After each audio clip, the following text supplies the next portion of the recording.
ನಮಸ್ಕಾರ ವೀಕ್ಷಕರೇ, ಎಂಡ್ಲೆಸ್ ಯೋಗ ಕಾರ್ಯಕ್ರಮಕ್ಕೆ ಆತ್ಮೀಯವಾಗಿರ್ತಕ್ಕಂಥ ಸ್ವಾಗತ. ಇಂದು ನಾವು ಲಘು ವ್ಯಾಯಾಮದ ಬಗ್ಗೆ ಮಾಹಿತಿಯನ್ನು ಹಂಚಿಕೊಳ್ಳೋಣ. ಹಾಗೆ ಲಘು ವ್ಯಾಯಾಮ ಮಾಡೋದ್ರಿಂದ ನಮ್ಮ ಶರೀರಕ್ಕೆ ಏನೆಲ್ಲ ಅನುಕೂಲ ಆಗುತ್ತೆ ಅನ್ನೋದ್ರ ಬಗ್ಗೆ ಮಾಹಿತಿಯನ್ನು ತಿಳ್ಕೊಳ್ಳೋಣ. ನಾವು ಯಾವುದೇ ಒಂದು ಯೋಗ ಮಾಡೋದಕ್ಕಿಂತ ಮುಂಚೆ, ಪ್ರಾಣಾಯಾಮಗಳನ್ನು ಮಾಡೋದಕ್ಕಿಂತ ಮುಂಚೆ, ಮತ್ತೆ ವ್ಯಾಯಾಮ ಮಾಡೋದಕ್ಕಿಂತ ಮುಂಚೆ ನಾವೇನು ಮಾಡಬೇಕು? ಮೊದಲು ಲಘು ವ್ಯಾಯಾಮವನ್ನು ಮಾಡ್ಕೊಂಡು ನಮ್ಮ ಶರೀರವನ್ನು ಸಡಿಲಗೊಳಿಸ್ಬೇಕು. ಈ ಸಡಿಲಗೊಳಿಸೋದ್ರಿಂದ ಮುಂದೆ ಮಾಡ್ತಕ್ಕಂಥ ಗಟ್ಟಿಯಾಗಿರ್ತಕ್ಕಂಥ ಹಾರ್ಡ್ ಆಗಿರ್ತಕ್ಕಂಥ ಪ್ರಾಣಾಯಾಮ ಆಗಿರ್ಬೋದು, ವ್ಯಾಯಾಮ ಮಾಡೋದಕ್ಕೆ ನಮ್ಮ ದೇಹ ನಮಗೆ ಸಹಕಾರವನ್ನು ನೀಡುತ್ತೆ.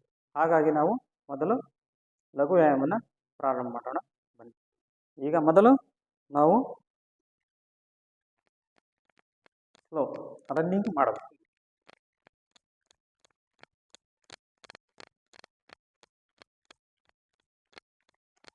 Next chain.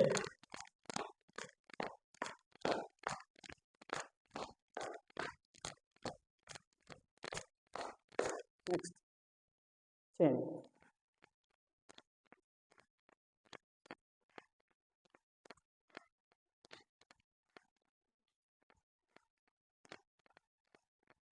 Next chain. Half chair.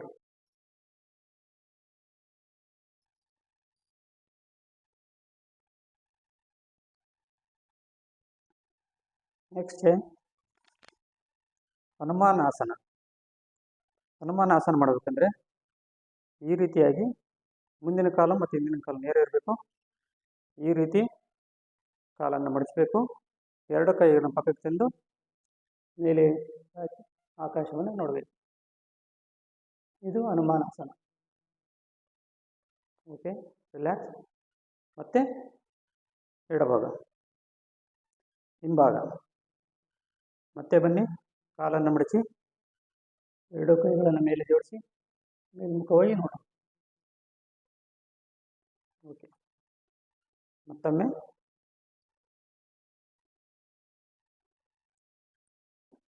ಈ ರೀತಿ ಪ್ರತಿದಿನ 3 ಟೈಮ್ಸ್ ಮಾಡೋದ್ರಿಂದ ನಮಗೆ ಸ್ನಾಯು ಸೆಳೆತ, ನರ ದೌರ್ಬಲ್ಯ, ಸೊಂಟ ನೋವು, ಬೆನ್ನಿನ ನೋವು ಸಂಪೂರ್ಣ ನಿವಾರಣೆ ಆಗುತ್ತೆ. ಈಗ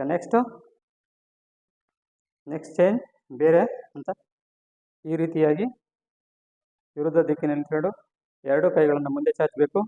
ಎರಡು ಕಾಲನ್ನು ಅಗಲ ಮಾಡಬೇಕು. ಈಗ ಬಲಗಾಲ ಮೇಲೆ ಕೂತ್ಕೊಳ್ಳೋದು ಈ ರೀತಿ.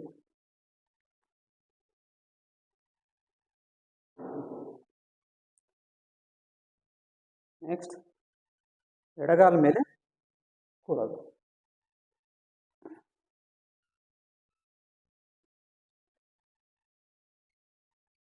ನೆಕ್ಸ್ಟ್ ಚೇಂಜ್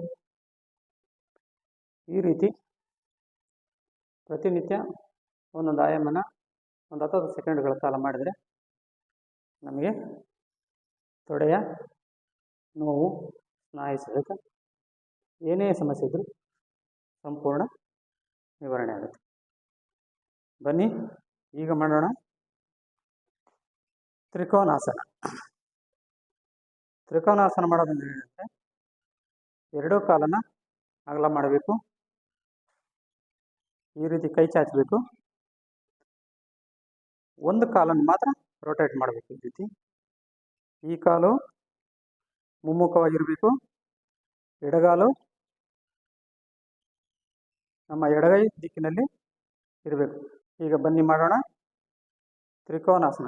ತ್ರಿಕೋನಾಸನ ಮಾಡಬೇಕಂದ್ರೆ ಮೊದಲು ಎಡಗಾಲಿನ ಪಕ್ಕ ಎಡಗೈಯನ್ನು ತರಬೇಕು. ಬಲಗೈಯನ್ನು ಮೇಲೆತ್ತಿ ನಮ್ಮ ನೋಟ ಮೇಲ್ಮುಖವಾಗಿರಬೇಕು. ಆಕಾಶದ ಕಡೆ ನಮ್ಮ ನೋಟ ನೋಡ್ತಿರ್ಬೇಕು. ಇದು ತ್ರಿಕೋನಾಸನ. ಈ ತ್ರಿಕೋನಾಸನ ಮಾಡೋದ್ರಿಂದ ನಮ್ಮ ಕಾಲಿನ ಎಲ್ಲ ಸೆಳೆತ ನಿವಾರಣೆ ಆಗುತ್ತೆ.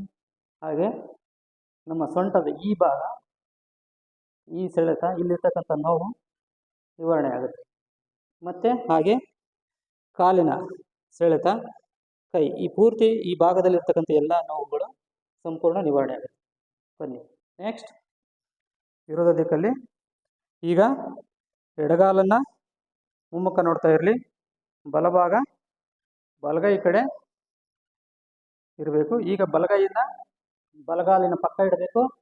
ಎಡಗೈ ಮೇಲ್ಮುಖವಾಗಿರಲಿ, ಆಕಾಶ ಕಡೆ ಮುಖವಾಗಿ. ಈ ರೀತಿ ಮಾಡೋದ್ರಿಂದ ನಮ್ಮ ಸೊಂಟದ ನೋವು ಸಂಪೂರ್ಣ ನಿಯಂತ್ರಣಕ್ಕೆ ಬರುತ್ತೆ. ಇದು ತ್ರಿಕೋನಾಸನ. ಮತ್ತೊಮ್ಮೆ ಮಾಡಿ.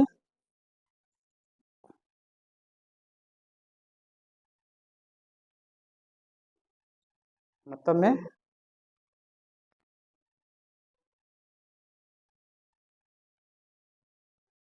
ಈ ರೀತಿಯಾಗಿ ಪ್ರತ್ಯಾಯಾಮನ 3 ಸರಿ ಮಾಡಬೇಕು. ಈಗ ನೆಕ್ಸ್ಟ್, ಈಗ 2 ಕಾಲನ್ನು ಅಗಲ ಮಾಡಿ 2 ಕೈಗಳನ್ನು ಹೀಗೆ ಕಟ್ಟಿ, ಈಗ ಕಾಲನ್ನು ಬಲಗನ್ನು ರೊಟೇಟ್ ಮಾಡಿ ಈ ರೀತಿ ಉಸಿರು ತಗೊಳ್ಳಿ.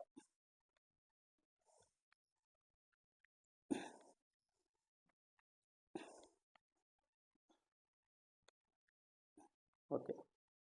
ನೆಕ್ಸ್ಟ್ ಇರುತ್ತದೆ. ಈ ರೀತಿಯ ಪ್ರತಿನಿತ್ಯ ಲಘು ವ್ಯಾಯಾಮ ಮಾಡೋದ್ರಿಂದ ತುಂಬ ಅನುಕೂಲ ಆಗುತ್ತೆ ಶರೀರಕ್ಕೆ. ನೆಕ್ಸ್ಟ್ ಈಗ ಮುಂದೆ